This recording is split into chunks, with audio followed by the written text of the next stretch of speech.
ओम शांति शांति।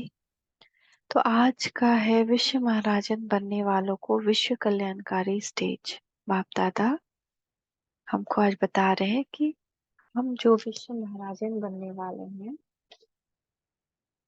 उनका स्टेज ही विश्व कल्याणकारी का। तो अपने आप को एक सेकंड में शरीर से न्यारा अशरीर आत्मा समझ आत्मा अभिमानी व देही अभिमानी में स्थित कर सकते हो। तो ये तो आज के वरदान से ही हो गया ना।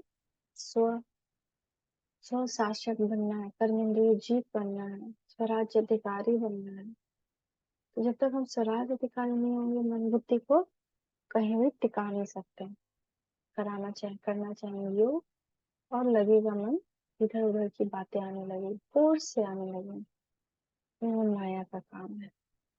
तो आने वाले टाइम में अशरीर अवस्था होगी, तभी हम उस समय जरूरत पड़ेगी कि एक सेकेंड में हम टिक जाए शरीर, नहीं तो हम फेल हो जाएंगे लास्ट पेपर के अष्टमोहन वाले पेपर में। तो अपने आप को एक सेकेंड में शरीर से न्यारा अशरीर आत्मा समझ आत्माभिमानी व देही अभिमानी स्थिति में स्थित हो सकते हैं। अर्थात एक सेकेंड में कर्म इंद्रियों का आधार लेकर कर्म किया और एक सेकेंड में फिर कर्म इंद्रियों से न्यारा। ऐसी प्रैक्टिस हो गई है। कोई भी कर्म करते कर्म के बंधन में तो नहीं फंस जाते हो। कर्म करते हुए भी कर्म के बंधन से न्यारा बन सकते हो, या अभी तक कर्म इंद्रियों द्वारा कर्म के वशीभूत हो जाते हो। जैसे हमने रोटी बनाई तो हम उस कर्म के और कर्म के फल के वशीभूत हो जाते हैं और हम सोचते हैं कि खाने वाले को अच्छा लगना चाहिए। जैसे ही हम बच्चों की लालना पालना कर रहे हैं तो हम उस कर्म के भी वशीभूत हो जाते हैं। हम सोचते हैं बच्चों को अच्छा रास्ता पकड़ना चाहिए क्योंकि इसकी हम इतनी पालना कर रहे हैं। ये भी कर्म से अटैचमेंट, किसी भी प्रकार के कर्म से अटैचमेंट नहीं है। हम किसी का ख्याल रख रहे हैं घर में, उनके लिए सारा काम कर रहे हैं और हम एक्सपेक्ट करें कि वो आए और हमको प्यार से बात करें, ऊंची आवाज में बात नहीं करें। तो ये भी कर्म से अटैचमेंट है। कर्म से कोई अटैचमेंट नहीं। काम किया और दरिया में डाल। हर एक काम एक नेकी की तरह देखिए। नेकी कर दरिया में डाल, किया और डाल दिया, बाबा को समर्पित कर दिया। उससे कोई भी जुड़ाव नहीं, कोई भी आशा नहीं, कोई निराशा भी नहीं। कोई भी कर्म करते कर्म के बंधन में तो नहीं फंस जाते हो। बहुत अलर्ट रहे, क्योंकि यही स्थिति हमको पानी है। कर्मातीत अवस्था। कर्म करते हुए भी कर्म के बंधन से न्यारा बन सकते हो, और अब तक भी कर्म इंद्रिया द्वारा कर्म के वशीभूत हो जाते हो। हर कर्म इंद्रियों को जैसे चलाना चाहो वैसे चला सकते हो। वह आप चाहते एक हो, कर्म इंद्रिया दूसरा कर लेती है। हम चाहते हम शांत रहें, लेकिन कर्म इंद्रिया मुख बोलने लग जाता है ना, आंखें गुर्राने लग जाती है। रचयिता बनकर रचना को चलाते हो।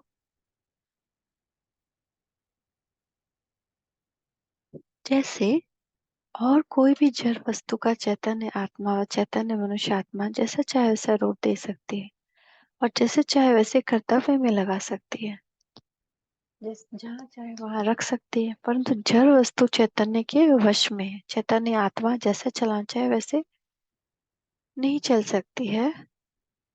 जड़ वस्तु है ना, जैसे मान ले कोई वस्तु है, उसको हम जहाँ चाहे वहां उठा के रख दे, जहाँ चाहे जिस कर्तव्य में चाहे उस कर्तव्य में लगा दे। तो क्यों नहीं अपनी कर्म इंद्रिय को लगा सकते? ये भी तो जड़ है।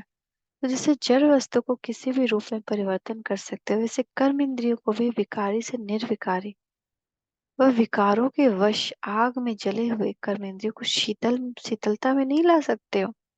क्या चैतन्य आत्मा में ये परिवर्तन शक्ति अभी नहीं आई है? तो परिवर्तन शक्ति ज्ञान और योग के बल पे आती है। कोई भी कर्म इंद्रियों की चंचलता को सहनशील सरल चित नहीं बना सकते। कि हम बस मेरी आंखें देख रही है लेकिन सहनशील है, सरल चित है ना। कोई हमको कुछ बोल रहा है बट मेरा मुख भी शांत है, सहनशील है, सरल चित है। मेरे कान सुन रहे हैं लेकिन उसको छान दे रहे हैं और उसमें भी अच्छाई देख रहे हैं। इतनी शक्ति अपने अनुभव करते हो, शक्तिशाली आत्माएं हो ना। जो भाग्यशाली आत्माएं है वह शक्तिशाली भी बनी है। वह सिर्फ ब्रह्म कुमार कुमारी बनने के भाग्य के कारण भाग्यशाली बने। सिर्फ भाग्यशाली बनने से भी माया जीत नहीं बन सकेंगे।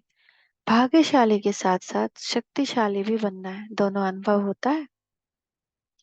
जैसे भाग्यशाली पद का नशा तो अविनाशी है ना, इसका कोई नाश नहीं कर सकता। वैसे शक्तिशाली का वरदान वरदाता से ले लिया है, वह भी लेना है। क्या समझते हो? ब्रह्म कुमार कुमारी तो हो ही, वह तो अविनाशी छाप लगी हुई है। जब शक्तिशाली वरदान ले लिया है कि लेना है, जब शक्तिशाली बन गए तो माया की शक्ति वार कर सकती है। यह रचयिता की शक्ति, वह रचना की शक्ति, तो कमजोर सूरवीर के ऊपर वार करने की हिम्मत रख सकता है क्या? अगर कोई कमजोर है तो क्या वो शूरवीर के ऊपर वार करेगा? रखे भी तो उसका परिणाम क्या होगा?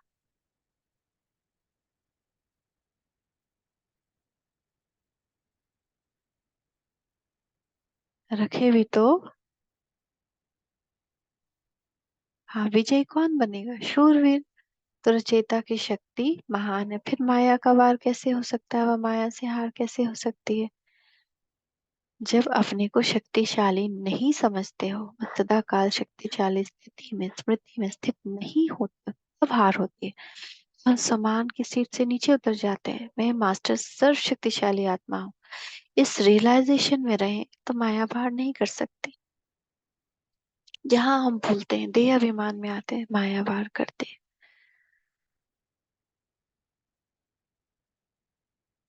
जहाँ स्मृति है वहां विस्मृति का आना असंभव है।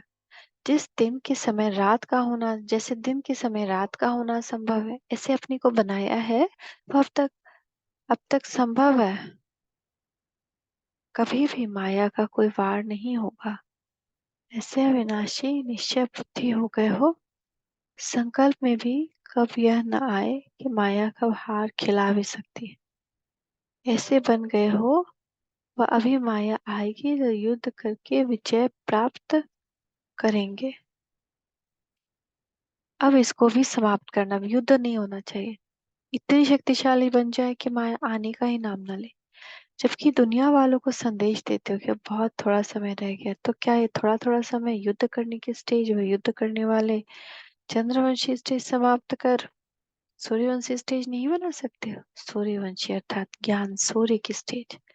सूर्य का कर्तव्य क्या होता है? सूर्य तो सभी को भस्म कर देता है। सूर्यवंशी स्टेज अर्थात सर्व विकारों को भस्म कर सदा विजयी बनने की स्टेज। ज्ञान सूर्य की स्टेज। तो आप अपनी कौन सी स्टेज समझते हो? सूर्यवंशी हो या चंद्रवंशी हो? चंद्रवंशी कौन होगा? जो युद्ध करते रहे, युद्ध करते रहे। अगर युद्ध करने में समय देना पड़ता है तो चंद्रवंशी स्टेज कहेंगे। अब तक अपने आप प्रति समय देते रहेंगे तो आपकी मददगार बन, प्रैक्टिकल में मास्टर विश्व कल्याणकारी बन, विश्व के कल्याण के प्रति सारा समय कब देंगे? लास्ट स्टेज कौन सी है? विश्व कल्याणकारी की है ना। अब ये प्रयत्न करो, रात दिन सेकंड सेकंड विषय के कर्तव्य में व सेवा में जाए। जैसे लौकिक नीति में जब भी लौकिक रचना के रचयिता बनते हैं तो रचयिता बनने से अपनी तरफ समय देने के बजाय रचना की तरफ ही लगाते हैं। इसकी तो अनुभवी हो ना, अगर अति रोगी, अति दुखी, अति शांत रचना होती है तो रचयिता माँ बाप का पूरा अटेंशन उसके प्रति रहता है ना। तो अपने आप को जैसे भूले हुए होते हैं, वह तो है हद की रचना। लेकिन आप तो बेहद विषय के मास्टर रचयिता हो ना। तो पहले अपने प्रति समय दिया, लेकिन अब की स्टेज मास्टर रचयिता की है तो सिर्फ एक दो बात, दो की बात पूरी नहीं, पूरी है। पूरे विश्व की आत्माएं दुखी, अशांत, रोगी, परेशान, भिखारी हैं। बेहद रचना अर्थात सारे विश्व को कल्याणकारी बन सदा काल के लिए सुखी और शांत बनाना है। बेहद रचयिता का अटेंशन होना चाहिए, विश्व कल्याण में होना चाहिए। वह अब तक भी अपने में ही अपने प्रति बहुत समय दिया, युद्ध करने में बहुत समय लगाया। अब ऐसे समझो कि यह जो थोड़ा समय रह गया वह है विश्व कल्याण प्रति।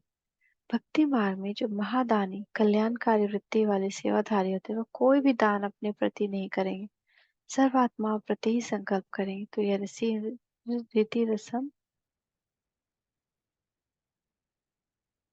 आप श्रेष्ठ अथवा कल्याणकारी आत्माओं से शुरू हुई है। जो भक्ति में भी रसम चली आती है ना, तो जो प्रैक्टिकल में हुई है ना, तब तो यादगार रूप में रसम चली आ रही है। प्रैक्टिकल का नया यादगार बनता है। क्या बनता है? तो अब यह परिवर्तन में लाओ। इस बात को अब परिवर्तन में लाना है। दूसरों के अर्थ सेवाधारी बनने से व दूसरों के प्रति समय व संकल्प लगाने से सर्विसेबल बनने, सदा सक्सेसफुल स्वतः बन जाए। अगर हम सेवाधारी बन जाए, निरंतर के सेवाधारी, तो क्या होगा? मनसा, जैसे हम मनसा से सेवा करते ही रहे तो माइंड इतना बिजी है कि और व्यर्थ कुछ आएगा ही नहीं।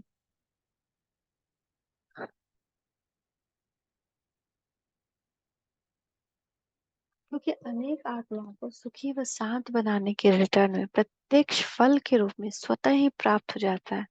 तो जब सेवा करेंगे तो इसका खाता भी जमा होगा और सेवा के प्रत्यक्ष फल की प्राप्ति स्वतः ही प्राप्त हो जाएगी। तो क्यों न सदा सेवाधारी बने। तो अपनी उन्नति स्वतः ही हो जाएगी, करनी नहीं पड़ेगी। दूसरों को देना अर्थात स्वयं में भरना। तो स्वयं अपनी उन्नति के लिए अलग समय क्यों लगाते हो? एक ही समय में अगर दो कार्य हो जाए, भले प्राप्ति हो जाए, तो सिंगल प्राप्ति में समय क्यों लगाते हो? सारे दिन में विश्व कल्याण के प्रति कितना समय देते हो? ब्राह्मणों का यह अलौकिक जन्म किस लिए है?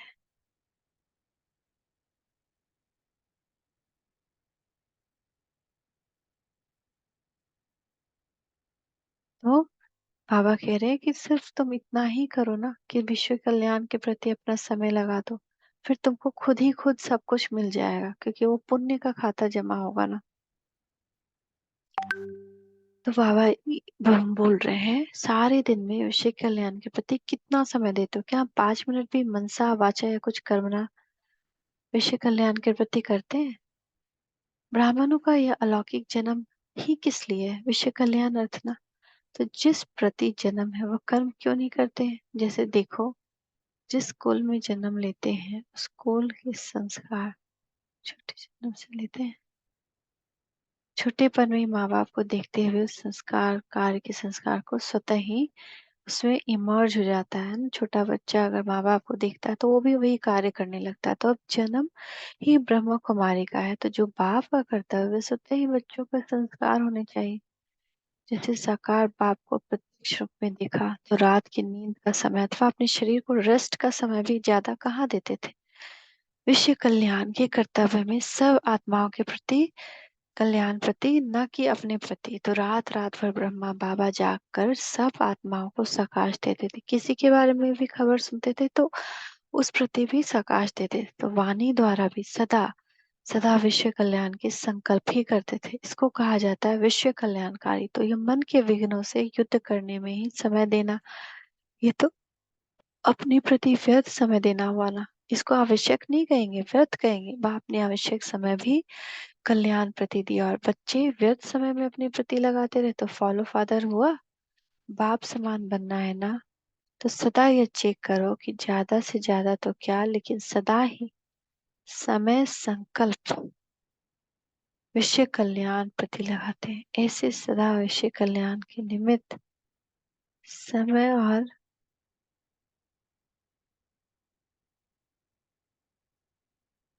समय और संकल्प लगाने वाले क्या बनेंगे? विश्व महाराजन। अगर अपने प्रति ही समय लगाते रहते हैं तो विश्व महाराजन कैसे बनेंगे? तो विश्व महाराजन बनने के लिए विश्व कल्याणकारी बनो।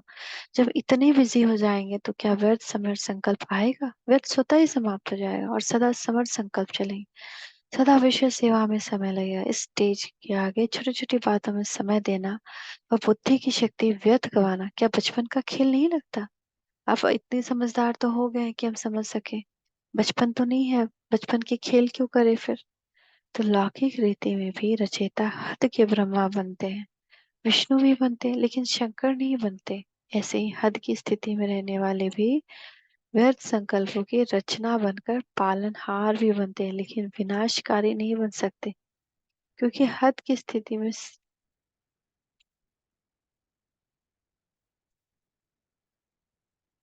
हद की स्थिति में स्थित रहो तो अपने अंदर की बात तो छोड़ो, लेकिन सारे विश्व से व्यर्थ विकल्प व विकर्म व विकार विनाश करने वाले विनाशकारी बन सकते हैं।